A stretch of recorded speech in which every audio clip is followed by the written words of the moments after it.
ఇప్పుడు మీరు వింటున్న కథ పేరు పోయిన ఉంగరం. ఒక గ్రామంలో ఒక గృహస్థు మొదటి భార్య మరణించింది. ఆమెకు దేవి ప్రసన్నుడని ఒక కొడుకున్నాడు. మొదటి భార్య పోయిన మీదట ప్రసన్నుడి తండ్రి రెండో భార్యను చేసుకున్నాడు. ఆమెకు కూడా ఒక కొడుకు కలిగాడు. ప్రసన్నుడు యుక్త వయసు రాకమునిపే దేశ సంచారం చెయ్యాలన్న కోరిక కలిగి, నాన్న, నేను కొంతకాలం పాటు దేశాలు తిరిగి వస్తాను. అలా తిరిగిన వారికి స్వస్థలం మీద అభిమానం జాస్తి అవుతుందంటారు. ఎప్పుడు తిరిగి వస్తానో చెప్పలేను, కానీ బతికి ఉంటే తప్పక తిరిగి వస్తాను అని తండ్రితో అన్నాడు. తన పెద్ద కొడుకు ఎదిగే వయసులో ఉన్నాడు. కొద్ది సంవత్సరాల అనంతరం వాడిని గుర్తించటం చాలా అసాధ్యం కావచ్చు. అందుచేత ప్రసన్నుడి తండ్రి వాడికి తన మొదటి భార్య ఉంగరం గుర్తుగా ఇచ్చి దాన్ని పారేయకుండా వెంట ఉంచుకోమన్నాడు. అనేక సంవత్సరాలు గడిచాయి. ప్రసన్నుడు ఏమయ్యాడో, ఎక్కడ ఉన్నాడో, అసలు జీవించి ఉన్నాడో లేదా కూడా ఎవరికీ తెలియదు.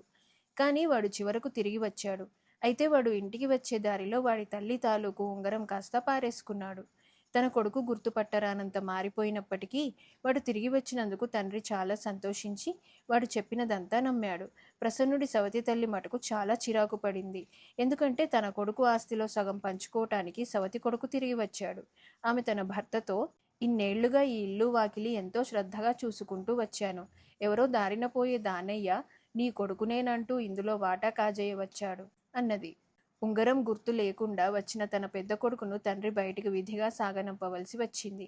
ఆయన చాటుగా వాడి చేతిలో 4 రూపాయలు పెట్టి, ఎలాగైనా ఆ ఉంగరం సంపాదించి తిరిగిరా బాబు అన్నాడు. ప్రసన్నుడు 4 రోజుల పాటు ప్రయాణం చేసి ఒక కీకారణ్యం ప్రవేశించాడు. అక్కడ అతనికి ఒక ముసలిది కనిపించింది. ఆమె చాలా కట్టెలు పోగు చేసి అలవిగానంత పెద్ద మోపు కట్టి దాన్ని నెత్తినెత్తుకోలేక అవస్థపడుతున్నది. అతను ఆమెకు సహాయం పట్టి మోపును నెత్తిన పెట్టాడు. ముసలిది, రాక రాక ఇటువంటి చోటికి వచ్చావేం నాయనా, వెంటనే వచ్చిన దారి పట్టి వేగంగా వెళ్ళిపో. నేను ఇంతకన్నా నీకు ప్రత్యుపకారం ఏమీ చెయ్యలేను అని గుణిగింది. అవ్వా, ఎన్ని కష్టాలైనా భరించాను గాని వాటికెన్నడూ వెన్నుచూపి ఎరగను అన్నాడు ప్రసన్నుడు. అతను ముసలిదాన్ని విడిచి ముందుకు సాగి కొద్దిసేపట్లోనే ఒక రాక్షసుణ్ణి చూశాడు. ఆ రాక్షసుడు తన గోళ్లతో చెట్ల పైభాగాలు గిల్లేస్తున్నాడు. వాడు చూడటానికి మహాభయంకరుడుగా ఉన్నప్పటికీ ప్రసన్నుణ్ణి పలకరించినప్పుడు వాడి మాట తీరు మర్యాదగానే ఉన్నది. పని కోసం తిరుగుతున్నట్టున్నావే తమ్ముడు, నా కింద పనికి కుదురుతావా ఏమిటి అన్నాడు రాక్షసుడు ప్రసన్నుడికేసి పరీక్షగా చూస్తూ.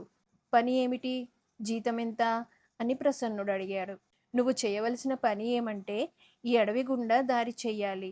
1 సంవత్సరం పూర్తి అయ్యేసరికి నువ్వు అడవి అవతలి చివరి దాకా దారి చేస్తివా, అవతలి చివర నీకొక చెట్టు, దానిపైన ఒక గువ్వగూడు కనిపిస్తుంది. ఆ గూట్లో రాజుగారి రత్నమాణిక్యాలు దొరుకుతాయి. అవే నీ జీతం. ఏడాది పూర్తి అయ్యేసరికి నువ్వు దారి చెయ్యలేకపోతివా, బతికి ఉన్నన్నాళ్ళు నా కింద జీతం లేని నౌకరుగా పని చెయ్యాలి. సమ్మతమేనా అన్నాడు రాక్షసుడు. గత్యంతరం లేనివాణ్ణి, దేనికైనా ఒడిగట్టాలి అన్నాడు ప్రసన్నుడు. అతడు రాక్షసుడి ఇంట అడుగు పెట్టగానే ముసలిది అక్కడ కనిపించింది. కానీ ఆమె ప్రసన్నుణ్ణి గుర్తించినట్టు నటించింది. ఆమె రాక్షసుడి భార్య అని, రాక్షసుడికి భయపడుతుందని గ్రహించి ప్రసన్నుడు కూడా ఆమెను అదివరకు ఎన్నడూ చూడనట్టే ప్రవర్తించాడు. మర్నాడు ఉదయం రాక్షసుడు ప్రసన్నుడి చేతికొక గొడ్డలి ఇచ్చి అడవిలో ఒక చోటికి తీసుకుపోయి, ఎంత త్వరగా పని ప్రారంభిస్తే అంత మంచిది, ఏమంత కష్టమైన పని కాదు అని ఒక చెట్టును మొదలు పట్టుకొని ఎండుపుల్లను విరిచినట్టు పెళుక్కున విరిచి చూపి తన పని మీద తాను వెళ్ళిపోయాడు. కానీ ప్రసన్నుడు గొడ్డలి తీసుకొని మరొక చెట్టును కొట్టడం ప్రారంభించినప్పుడు దాని కర్ర గట్టిగా ఉండడం తెలిసి వచ్చింది. ఆ చెట్ల పేరే రాతికర్ర చెట్లు. చీకటి పడి ప్రసన్నుడు ఇంటికి తిరిగి వచ్చాక రాక్షసుడు, పని చురుకుగా సాగుతున్నదా అని అడిగాడు. చురుకుగా సాగటమా, అబ్బో, ఆ చెట్లు చాలా గట్టివి అన్నాడు ప్రసన్నుడు నిస్పృహగా.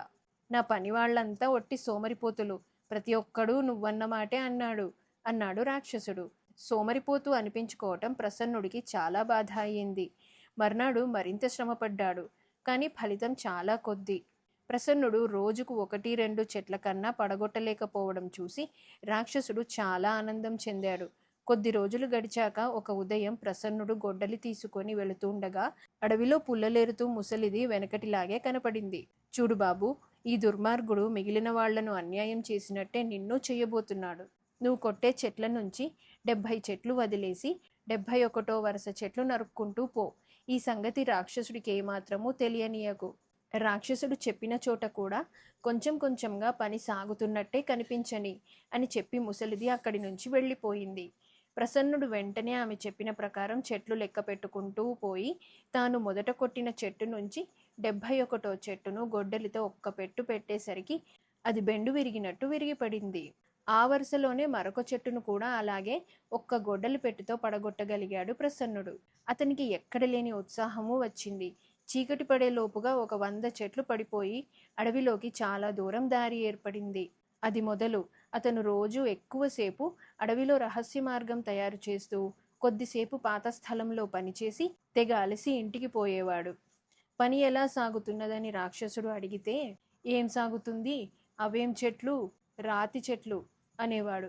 రాక్షసుడు లోపల చాలా సంతోషించేవాడు. రాక్షసుడు పెట్టిన గడువు అయిపోవస్తుందనగానే ప్రసన్నుడు అడవి గుండా దారి పూర్తి చేసి అవతలి పక్కనున్న మైదానాన్ని చేరాడు. అతను ఒక చెట్టు వద్దకు రాగానే దానిపై నుంచి గువ్వ ఒకటి ఎగిరిపోయింది. ప్రసన్నుడు ఆ చెట్టెక్కి దాని మీద ఉన్న గూటిని చూశాడు. అందులో ఎన్నో రత్నాలు మాణిక్యాలు గల నగలున్నాయి. అతను లోగర పోగొట్టుకున్న ఉంగరం కూడా అందులోనే ఉన్నది. ప్రసన్నుడు పరమానంద భరితుడై ఆ నగలను తన ఉంగరాన్ని తీసుకొని చెట్టు దిగి వచ్చాడు. వెళ్ళి వస్తానని రాక్షసుడితో చెప్పే అవసరం కూడా అతనికి లేదు. అందుచేత అతను తిన్నగా రాజుగారిని చూడబోయాడు.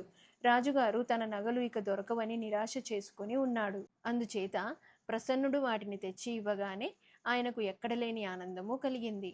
ఆయన తన ఆఖరు కుమార్తెను ప్రసన్నుడికిచ్చి పెళ్లి నిశ్చయించాడు. ప్రసన్నుడి తండ్రికి శుభలేఖ వెళ్ళింది. తన పెద్ద కొడుకుకు తన ఆస్తి పంచుకునే గీత లేకపోయినా రాజకుమార్తెను పెళ్లాడే అదృష్టం పట్టినందుకు తండ్రి పరమానందం చెంది పెళ్లికి బయలుదేరాడు. ఆయన రెండో భార్య పెళ్లికి తాను కూడా వస్తానన్నది. ఎంతో కాలంగా ఇల్లు వాకిలి చూసుకుంటున్నావు కదా, వాటినే చూసుకుంటూ ఇంటనే ఉండు అన్నాడు భర్త. ప్రసన్నుడికి రాజకుమార్తెకు వైభవంగా పెళ్లి జరిగింది. వారు రాజుగారి నగరంలోనే చాలా కాలం హాయిగా జీవించారు.